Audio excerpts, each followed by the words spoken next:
Buenas noches, soy Pachi Valencia. Bienvenidos a Desde el Capitolio, hoy lunes 30 de marzo. Empezamos con un tema muy importante y también una pregunta que surge. ¿Washington ya se está preparando para una guerra contra Irán o aún hay tiempo de conseguir un acuerdo con el régimen iraní? Porque mientras se acerca esta fecha límite del 6 de abril, que está hablando la Casa Blanca, dentro de este llamado operativo Furia Épica, la tensión entre ambos países han seguido aumentando. Por un lado tenemos a un Estados Unidos que dice que no cuenta con mucho tiempo para lograr los objetivos que se ha establecido para este objetivo, y por otro lado tenemos a un régimen iraní que no solo ha rechazado estar negociando con Washington, sino que también ha lanzado amenazas contra las fuerzas estadounidenses si pisan terreno.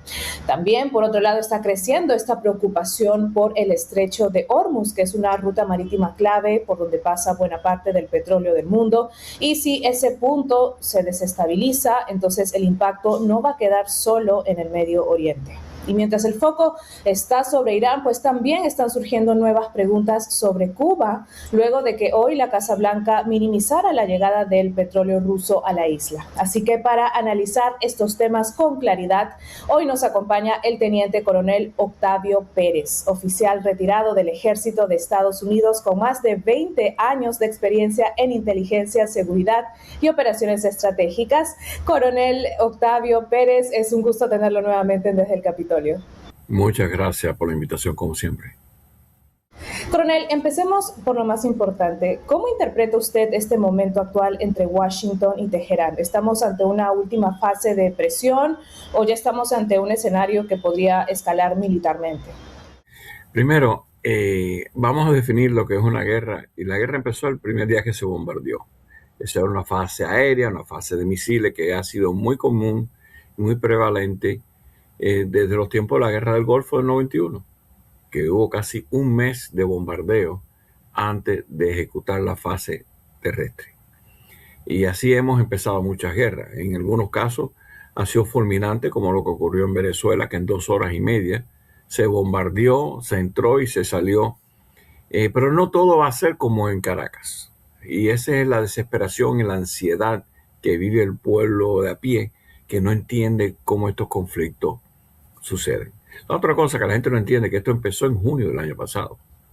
En otras palabras, en la geopolítica, cuando tú te sientas con un partido que no estás muy afín y 3 veces te sientes y te levantas y no resuelves nada, inclusive la última reunión, que fue un jueves antes del 28 de febrero, se levantaron jactándose de que no iban a entregar el programa nuclear, que no iban a dejar de enriquecer y que no iban a entregar el material fisible a Rusia, que era parte de los acuerdos que se trataba de llegar.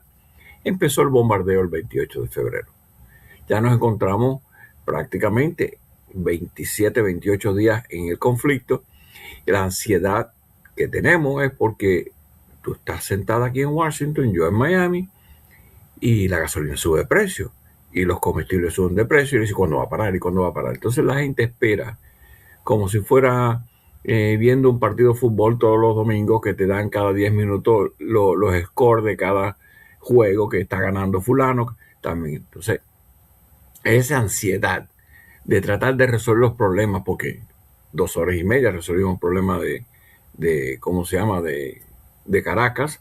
El ataque en Panamá duró 4 o 5 días. En Granada duró 2 o 3 días. Entonces la gente asocia que hoy la guerra tiene que ser fulminante y determinante. ¿Qué ha pasado? Hoy, en la locución del presidente, aparte de otra locución que hizo en el avión camino a los Estados Unidos, dijo claramente: la cúpula del poder de la pirámide está muerta. Eso pasó el 28 de febrero. Y ahí nos enteramos el sinnúmero de gente importante que muere. Entre el 28 de febrero y el 4 de marzo, se mató la otra segunda capa. Fíjate que el ministro de Defensa que se nominó ¿cómo se llama? Al morir el primero, el 28, ya también se le dio de baja.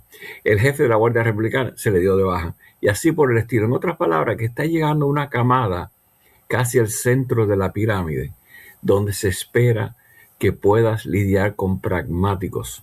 Uno de que no hemos oído hablar es Rouhani.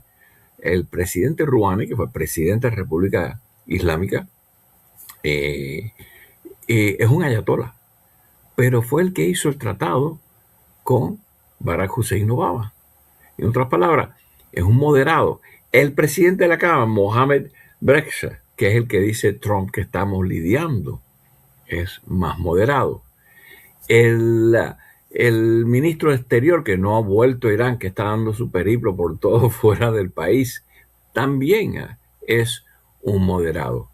Y son la gente que Trump se está aludiendo. Ahora, ¿qué cosa es lo que está pasando? Gran desinformación y todo el mundo se agarra de lo que oye. ¿Qué pasa? El presidente Trump dice, estamos negociando. Irán dice, no estamos negociando. Esos son un ministro aquí, un ministro allá. Pero lo claro es que los 4 países más importantes en el Medio Oriente, que son Arabia Saudita, Egipto, Turquía y Pakistán, que es un poder nuclear, que tiene un pacto de autodefensa con Arabia Saudita, así que te estoy poniendo el sándwich, el pan, las dos, lo que tiene empanado al país que se llama Irán, están hablando en Pakistán con alguien. Por muchos días lo negaron. No hay conversaciones, no estamos hablando con los americanos. Pero estos 4, digamos, abuelos, tíos, sobrinos árabes, obligaron y dijeron, ustedes quieren parar esto y esto es lo que tienen que hacer. ¿Y qué va a pasar? Dentro de una semana hay reuniones en Islamabad, en Pakistán. Así que cuando Trump decía que hay conversaciones y salía un ministro del Parlamento diciendo que no necesariamente Mohamed Breksa, que ese sí se ha quedado callado, ese sí se ha quedado más moderado. Entonces no sabíamos dónde estamos, en qué etapa de la guerra, porque todo el mundo quiere una etapa. Dime, estamos en el primer acto del teatro, en el tercer acto, este es el final. Todo el mundo con esa ansiedad quiere finalidad.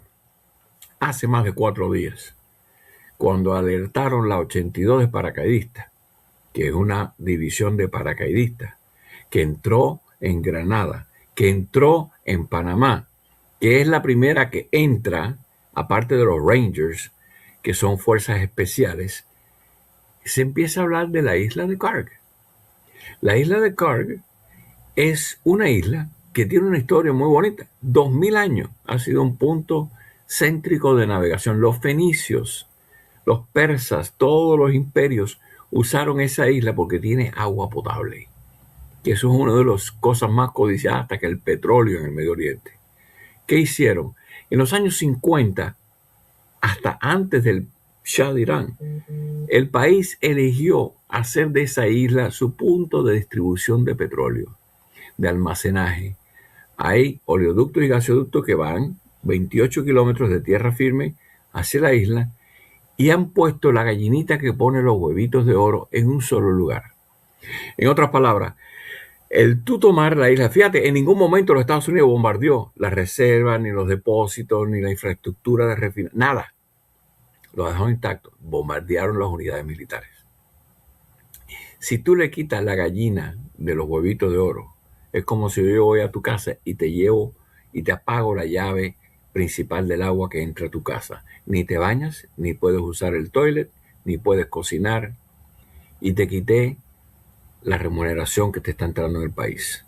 Por eso es que eso se convierte en un objetivo estratégico, económico, y al estar fuera del país, con una brigada, 2 brigadas, que son 3.500, 7.000 hombres, tú puedes ocupar el aeropuerto, ocupar y parar las negociaciones, o sea, parar el fluido de petróleo fuera, que es lo que le trae dinero al país.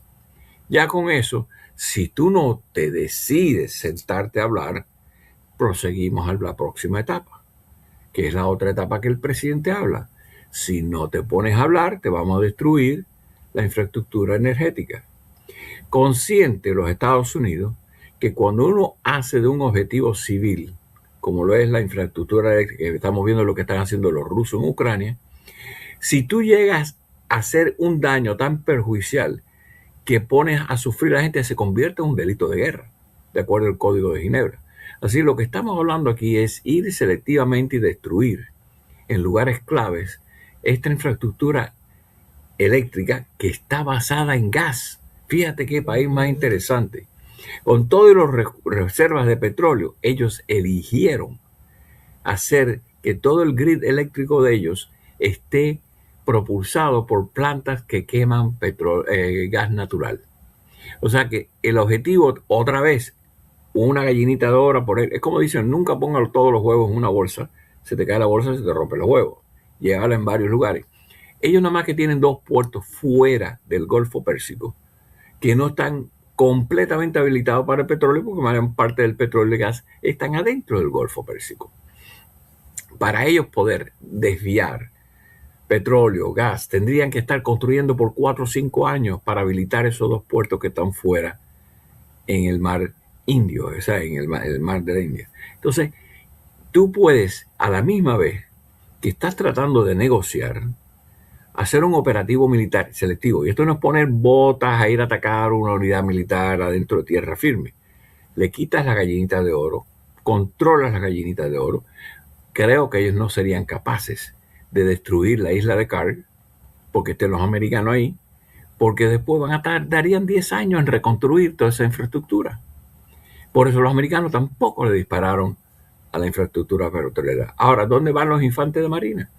Que son otros 2.500 y otros 3.000 que vienen en camino también de los Estados Unidos, pudieran muy bien ir al codito del estrecho de Hormuz, en la parte donde está Irán, y tomar posesión del estrecho para poder mantener el fluido no únicamente de las petroleras, sino de todo el comercio que entra en el Golfo. ¿Qué pasa? Hoy Irán dice, bueno, de buena gente que somos, vamos a permitir 20 tanqueros pasar todos los días. Entonces ahí te demuestra que sí, la presión militar, y para aquellos que les gusta la etapa de fases, estamos llegando a un punto que estamos poniendo más en la mesa, y ya estamos llegando. Y otra vez, cuando hablen de 50.000 efectivos en el área, acuérdate que ya había 24.000 que están en los barcos, los aviones, en todos los países, apoyando la guerra aérea, apoyando la marina, derribar drones. Estamos hablando de un componente de casi 6.000 infantes de marina y otros 3.500 o 7.000 paracaidistas. O sea que efectivo tropas de combate no va a haber más de 15.000. Y los objetivos van a ser explícitos y quirúrgicos, viables, mantener el estrecho de Hormuz y quitar la gallinita de oro. Si después que eso ocurre, ellos continúan no llegando a un acuerdo, se le va destruyendo el grid eléctrico. ¿Por qué? Porque eso es lo que le da a ellos toda la electricidad para mantener las líneas de fibra óptica, la comunicación, que se lo hicieron los chinos desde el 2016. Aquí los cómplices de implícito que hicieron este aparato represor, todas estas 2.000 y pico de cámaras que existen en la ciudad de Teherán, todo eso son compañías chinas. Y los chinos no te van a decir a ti que en estos últimos 30 días han perdido más de 300 técnicos chinos en Irán, que son los que mantienen ese monstruo, que mantienen todo ese sistema de telecomunicaciones, pero no van a decir absolutamente nada. Entonces, cuando la gente quiere microanalizar hora por hora un conflicto, cuando estamos trabajándolo geopolíticamente, económicamente, porque cada vez que sube el petróleo, la gente es que se concientiza, no se da cuenta de todo lo que ha ocurrido día a día, la cantidad de bombardeos, 11.000 objetivos ya vamos, o sea, 11.000 veces que ha habido misiones sobre los mismos objetivos. Cuando más del 78% de todos los misiles que ellos tienen están o inhabilitados o destruidos. ¿Y por qué te digo inhabilitados? Hoy saben que eso es otra cosa, tienes que tener mucho cuidado con las fuentes que te aparecen en las redes. La plataforma X, muy buena plataforma porque hay una gran cantidad, pero hay individuos, mira, cuando empezó el conflicto, un individuo que lo rastreé en Portugal, que puso que un barco espía chino estaba en el mar Arábigo, un barco que tiene 5 domos de colección de data, telemetría, que ese barco es importantísimo. Ese barco puede adquirir 12.000 objetivos a la misma vez. Y todo el mundo se asustó y empezaron a repostear eso 1.000.000 de veces. El barco nunca salió del puerto de Shanghái. El individuo corrió con la noticia y dejó a todo el mundo correr porque la gente tiene la costumbre de ver algo y darle el dedito y está esperando la desinformación. Como eso, hay un sinnúmero de eventos, no que destruyeron el portaavión, que lo atacaron a misiles. Mira, hoy bolearon como 16 misiles al portaavión y ninguno le llegó. Pero eso está ocurriendo simultáneamente. Cuando el presidente dice una cosa, sale uno de los acérrimos del sistema a decir, no estamos conversando. Pero están conversando. Y va a haber directa, como dice el ministro pakistaní, va a haber directo entre los Estados Unidos y Irán en Islamabad. Así que el que no entienda que han pasado 30 y pico de días, señores, yo estuve esperando desde el 1 de agosto hasta el 15 de enero del 91 en el desierto para entrar en guerra. Y después que empezó la guerra aérea, estuvimos otros 20 días en lo que entramos. Lo que te está diciendo que yo entiendo la ansiedad y la gente no puede ponerse ansioso. Es verdad que está subiendo los costos aquí, que está afectando la economía global, que ahí es donde viene el problema. La gente dice, pero ¿cuándo va a acabar? ¿En qué etapa estamos? Ya esto es el final. Todo depende de la reacción del gobierno iraní o quien quiera que esté en el poder del gobierno, porque eso es otra cosa.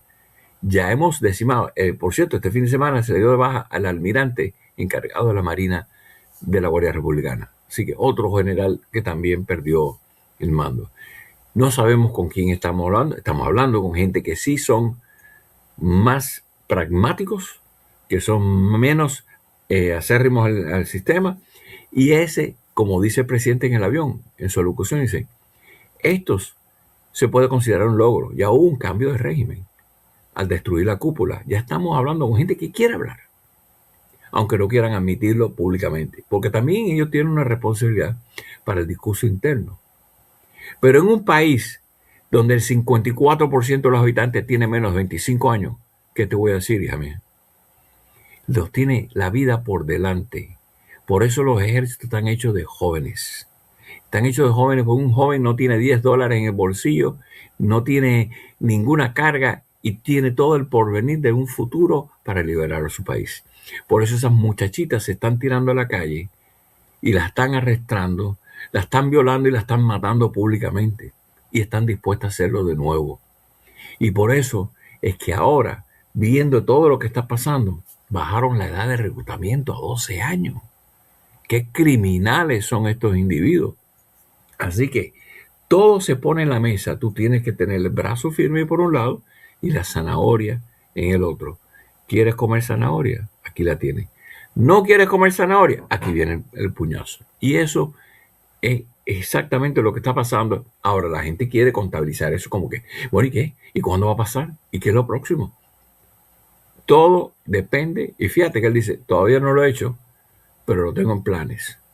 Y hemos visto que este presidente cuando te dice algo, lo cumple. Así que esa es la etapa de esa. Fíjate el impacto que tiene eso, porque eso es otra cosa que la gente no quiere entender. ¿Tú te crees que el presidente no está hablando con China, que se va a reunir después en el mes que viene de Xi Jinping? Que Xi Jinping le conviene más volver a algún tipo de negociación económica con los Estados Unidos para levantar tarifas y arreglar la economía mundial. Xi Jinping, que tuvo que dar cara por primera vez en 2019 que el crecimiento económico va a ser menos de un 2%, donde se gradúan 23 millones de chinos de universidades y muchos están sin trabajo. ¿Tú te crees que no hay problemas internos en la China? ¿Tú te crees que el señor Putin, que está perdiendo en el frente del Donbass, en estos últimos 2 semanas han perdido más territorio que lo que han ganado en 2 años? ¿Tú te crees que aquí no hay negociaciones que implica la otra parte de la historia? ¿Y por qué llegó un buque ruso a Cuba? Y por cierto, hay otro que llegó a Venezuela que estaba destinado a Cuba, pero no pudo entrar. Lo que te está diciendo es que alguien está controlando la ficha del juego de ajedrez. Y ahí es donde está la cosa que la gente tiene. La geopolítica es como tú jugar un juego de ajedrez en 3 niveles, en 3 dimensiones. Está la táctica, la batalla, el tiroteo, está la geopolítica y está la económica. Cuando uno de los tres factores alerta rojo, se para y dice, espérate. Fíjate que el presidente en 3 instancias ha dicho, me voy a reservar, y el barril de petróleo bajó de 112 a 90 en horas. Hizo rebotar los mercados. Después volvió a subir unos 4 o 5 dólares. Pero él está balanceando la guerra táctica, estratégica, la guerra económica y geopolítica a la misma vez. La guerra ya no es simplemente poner botas sobre el terreno y dispararse tiro. Y por eso que todo esto no es, la gente no tiene la lucidez para decir, bueno, estamos finalizando, estamos a mitad del camino, ¿cuándo va a terminar? ¿Cuánto puede durar? Yo te puedo asegurar una cosa, este presidente se está jugando el todo por el todo, porque si nada de esto sale bien, le pasan la cuenta en noviembre en las elecciones y pierde Cámara y Senado. Ahora, si todo esto se arregla y se reajusta la economía mundial y volvemos a tener un pacto con los chinos y salimos de Ucrania, entonces el hombre creo que ha hecho algo bueno, porque es el único hombre que ha hecho lo que nadie ha hecho en más de 72 años. El problema de las tarifas es un problema de 72 años. Señores, el que no entiende que los japoneses, nuestros queridos aliados, tenían una tarifa de 120% sobre todos los productos lácteos y agrícolas para proteger a su agricultura. Y yo, no me creas, yo siendo un presidente de un país, trataría de defender mi propia agricultura, mi propia manufactura. Pero eso es un aliado, no tenía 120%, no un 10, un 15, 120%. Cuando él en febrero entra a la Casa Blanca y dice, vamos a meterle tarifa a todo el mundo, en menos de 4 meses, 78 países hicieron bilaterales y acordaron. Es más, hasta China con el fentanilo se llegó a un arreglo y por eso viene esta reunión ahora. Eso es 67 años. El problema de Irán es un problema que lleva 47 años y nadie, demócratas y republicanos, lo han mirado hacia el lado, europeos lo han mirado hacia el lado. El problema de Venezuela tenía 27 años. Y mira lo que está pasando en Venezuela. Ya expurgamos al ministro de Defensa. Ya se mandaron a quitar generales y mandar a retiro del mando. Se está depurando la castra de los chavistas. Se le está quitando los guardaespaldas a todos estos individuos. En otras palabras, se está quitando toda esa macra que estaba metida en esa mafia que estaba alrededor de Maduro. ¿Y qué pasó en Cuba? En Cuba, otro problema de 67 años, que por fin alguien ha dicho, hasta aquí llegamos. El atropello al ser humano ha llegado a su peor fase. Y con todo este buque que está llegando, eso es petróleo por una semana en Cuba. Con la crisis que ellos dan, eso es una gota, eso no resuelve el problema cubano. Pero le está tirando un cabo al señor Putin para decirle, ¿tú sabes qué? Si tú negocias conmigo en Ucrania, podemos hacer algo para abrirte los mercados de nuevo. Y ahí es donde está la jugada, que no es una sola cosa que estamos lidiando. Estamos lidiando con varios factores simultáneamente.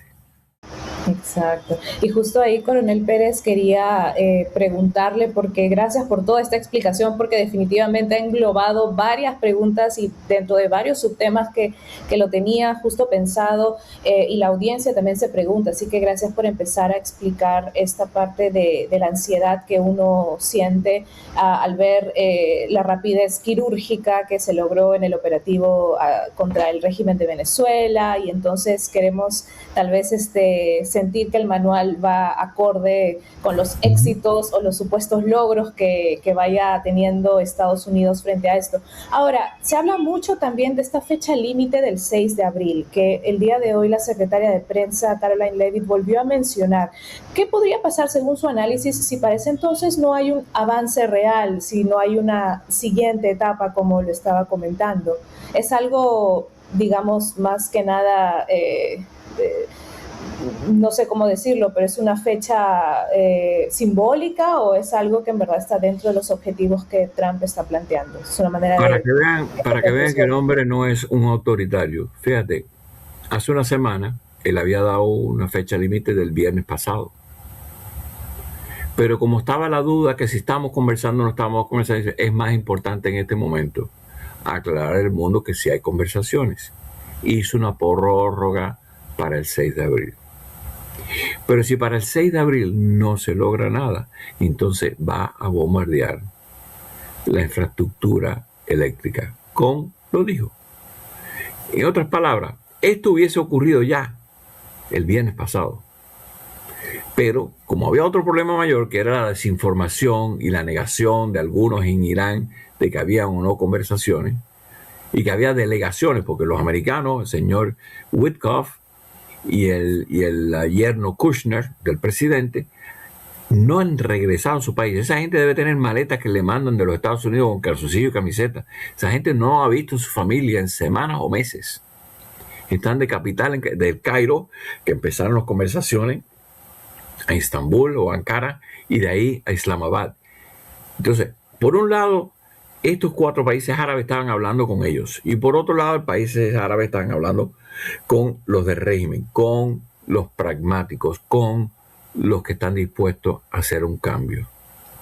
Ahora viene la reunión. Entonces, cuando la gente analice que esta fecha que tú estás hablando no es inamovible, puede moverse de nuevo si hay justificación. Y la justificación que se movió fue, primero, vamos a aclarar al mundo que sí hay conversaciones, no importa lo que ellos estén diciendo.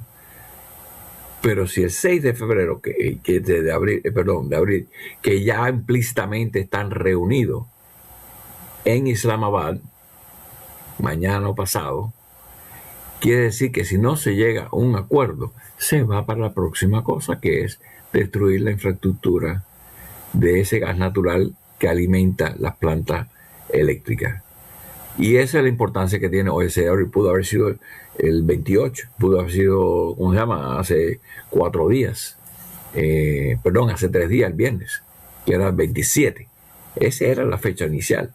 Y la llevamos al 6 de enero, al 6 de abril. Así que la gente tiene que ver cómo que se está jugando esto en 3 etapas: geopolítica, económica y táctica militar. Y coronel, del lado iraní, ¿hay poder real de que respondan con más ataques intensos contra Estados Unidos como lo ha venido diciendo el régimen iraní? Mira, hoy dispararon un misil que sí destruyeron un avión muy importante, un EAC-3, que es un avión Century, de eso de vigilancia electrónica, en el aeropuerto de King Khalid Military City, en Arabia Saudita. Pero eso fue porque tiraron un swarm of drones. Un swarm es cuando tú tiras un sinnúmero de drones, algunos artillados, otros no, para que los radares se confundan. Y eso todavía tienen capacidad. Los misiles, con todo y que son hipersónicos, y con todo y que te dispararon uno que fue orbital, que por cierto hubo una detonación orbital.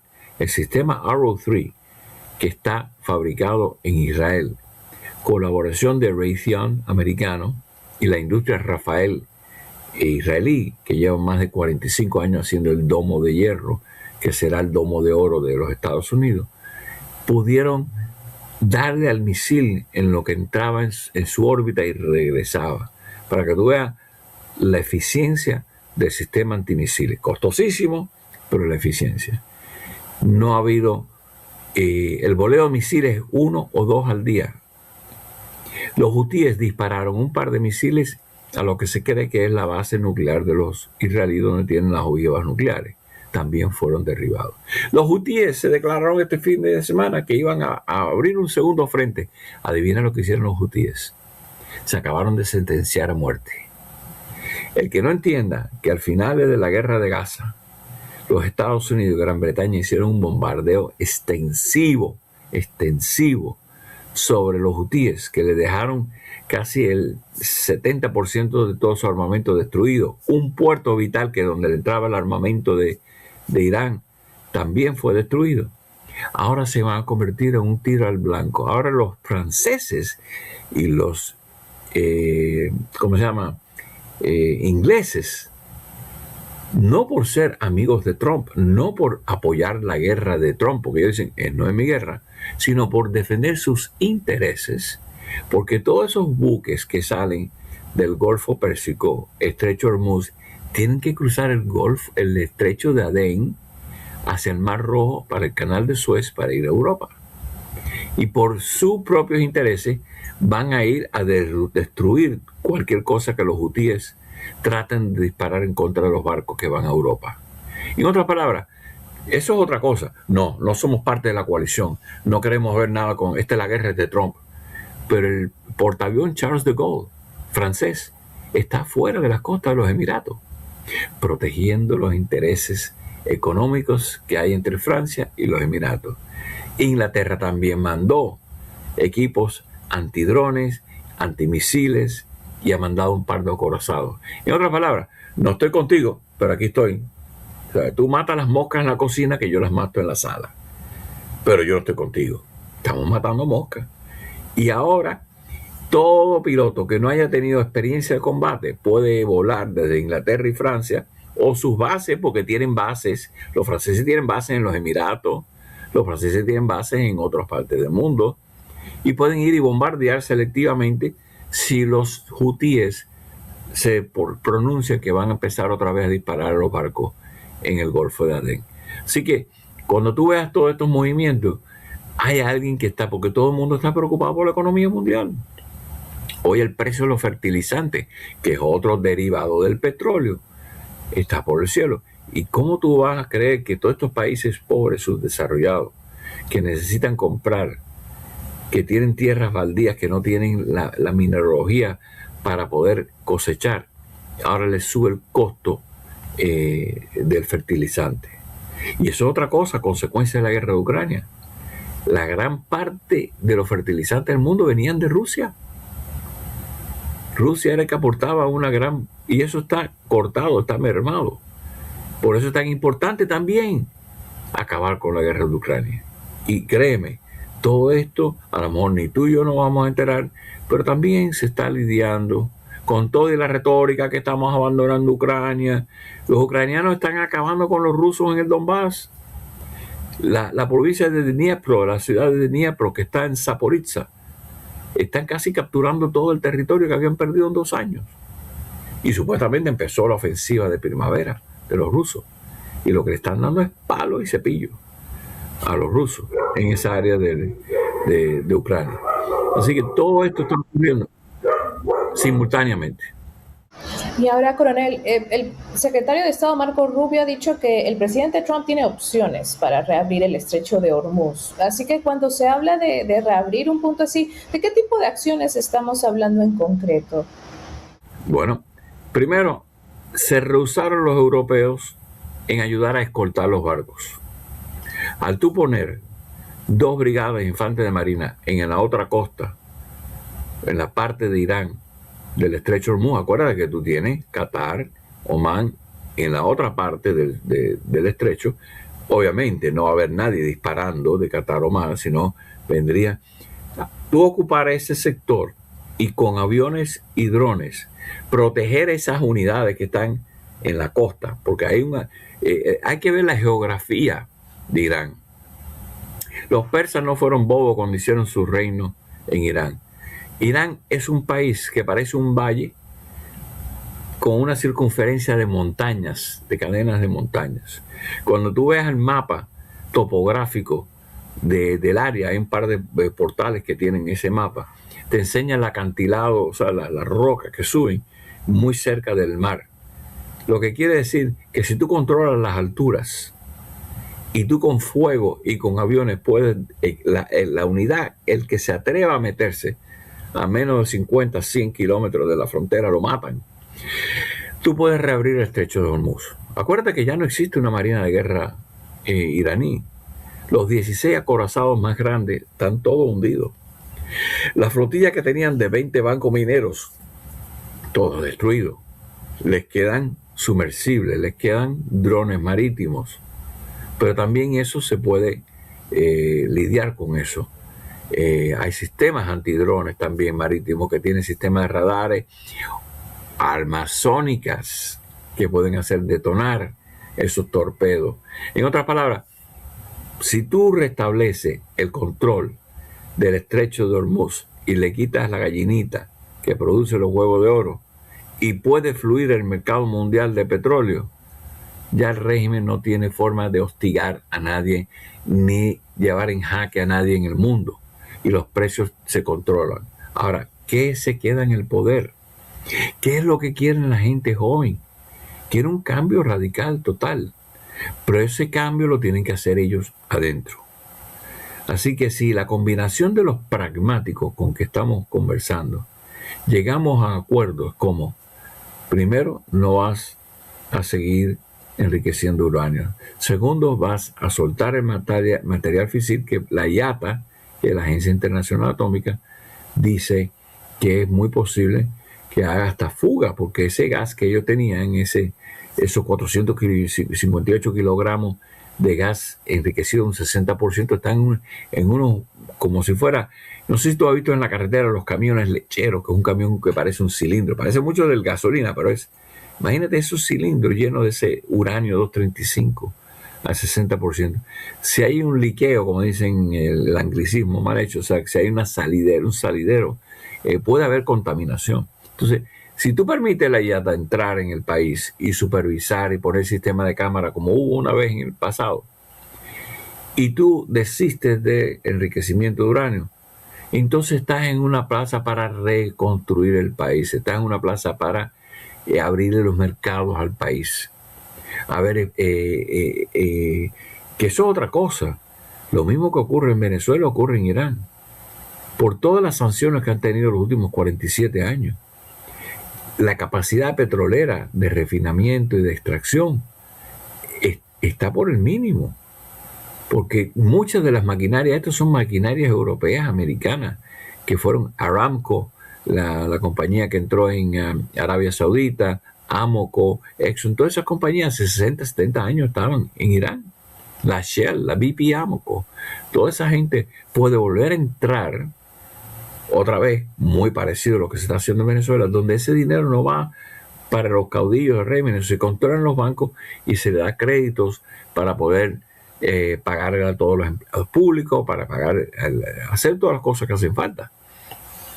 Pero esa restitución del poder civil es una cosa que tiene que ocurrir internamente, mucho más difícil, pero el restablecer el orden económico mundial, controlando el estrecho de Hormuz y la venta de el crudo bajo control internacional, ya sea un grupo árabe o lo que sea, y no los ayatolas, que se reinvierta total. Tú sabes la cantidad de dinero que estos desgraciados han gastado en armamento y en factorías soterradas en todos estos 47 años, que pudiera ser uno de los países más educados ha sido Irán toda la vida.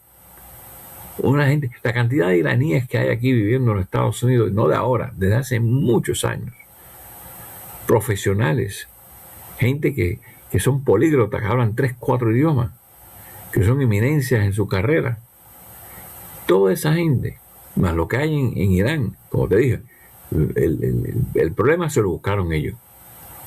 Porque como aquí nosotros los cristianos y los judíos tenemos un concepto de las familias pequeñas, un hijo, 2 hijos, y ellos no tienen control. Oye, hoy 54% tiene menos de 25 años.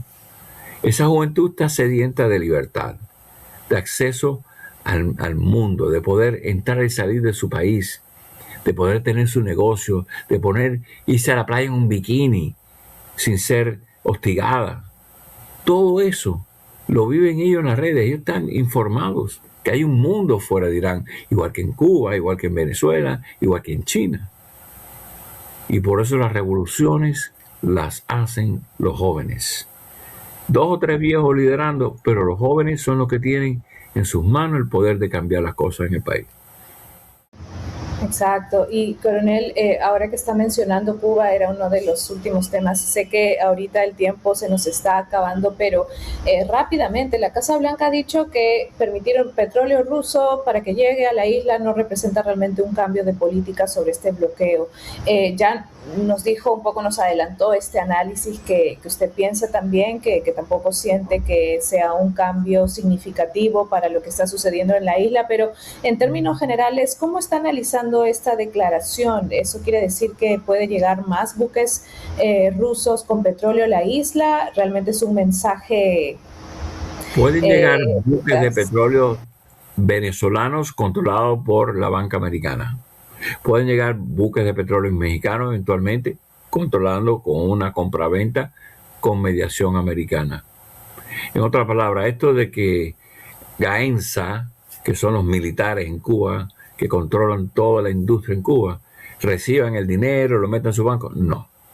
En otras palabras, hoy por hoy hay un fondo en Venezuela que es el que está, hay gente que está llevando infraestructura petrolera, o sea, maquinarias nuevas, rehaciendo las refinerías.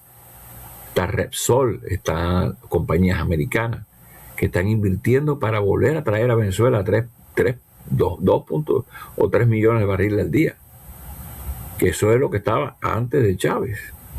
Y lo mismo se puede hacer. En Cuba se puede traer poco a poco, rehacer. En Cuba hay que hacerlo todo.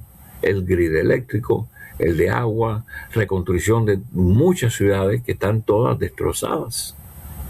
O sea que va a haber trabajo para mucha gente en muchos países colaborar. Y esa es parte de la nueva política hemisférica del presidente. América para los americanos. Que venga una compañía mexicana, una compañía brasilera, una compañía de donde sea. Y entre nosotros nos repartimos los recursos, nos repartimos nuestra seguridad. Porque ¿qué pasa cuando los Estados Unidos tienen catarro, Latinoamérica tiene neumonía? Por eso es que entra la gente. ¿Por qué entran tantos inmigrantes ilegales a los Estados Unidos? Están buscando seguridad, escapándose de las pandillas, escapándose de la inseguridad económica. Porque cuando entra un presidente de una república y se va a los 4 años, el arca del tesoro está en $0 y tienen que empezar de nuevo por el robo y la corrupción. Entonces, si tú le das trabajo a toda esta gente en Centro y Suramérica, si tú tienes vinculantes económicos y de seguridad, y mantienes autores como los chinos, como los rusos y otros que puedan estar aquí, que están metidos económicamente, endeudando a países como Venezuela, como Ecuador, Perú, que le acaban de hacer un puerto de Chancay, un puerto enorme, a Costco. Mira la estación espacial que hicieron en Argentina, que tienen control por 30 años. Esa estación espacial es capaz de rastrear nuestros satélites geosíncronos, que son los satélites que nos dan información de cómo están las cosas en el mundo. Entonces, sacar a todos estos autores fuera del hemisferio, mantener nuestro hemisferio, fíjate que eso es lo que todo, por eso la iniciativa empieza por Venezuela, porque Venezuela es que le estaba tirando un cabo a los cubanos, o sea, le mantenía el sustento de vida al régimen. ¿Qué ha hecho el régimen por los cubanos? Cuando se están muriendo de disentería, después del huracán se están muriendo de 4 o 5 infecciones que tuvieron. Aquí hay gente que está llegando con tuberculosis, que está llegando con cosas que se erradicaron en Cuba en los años 50. Y lo mismo en Latinoamérica. Entonces, por eso es que iba a ser Venezuela-Cuba, pero ocurre lo de Irán, al impasse de no terminar unas negociaciones, tienen que poner en alto el problema cubano, atender el problema que es la fuerza más estabilizadora mundial en los últimos 47 años. Son ellos los que alimentan lo que era Bashar al-Assad, los alawitas. Ellos son los que alimentan los hutíes en Yemen. Ellos fueron los que mantuvieron a Gaza con Hamas y Hezbollah en el Líbano, que han tenido 3 o 4 guerras con los israelitas. Entonces, el que no entienda que estos son problemas de años que se están, como dice los mexicanos, we are addressing the problem. Estamos yendo al meollo del problema, que es el régimen totalitario de Irán. Entonces, al tú quitar esa fuerza estabilizadora, que no hay dinero para mandar a nadie, ¿qué pasa? Ya los países internamente pueden resolver sus problemas en el Medio Oriente. Puede firmarse el Tratado Abrámico entre Arabia Saudita y Israel, y si lo hace Arabia Saudita, ahí vienen los Emiratos, Bahrein y el resto de los países.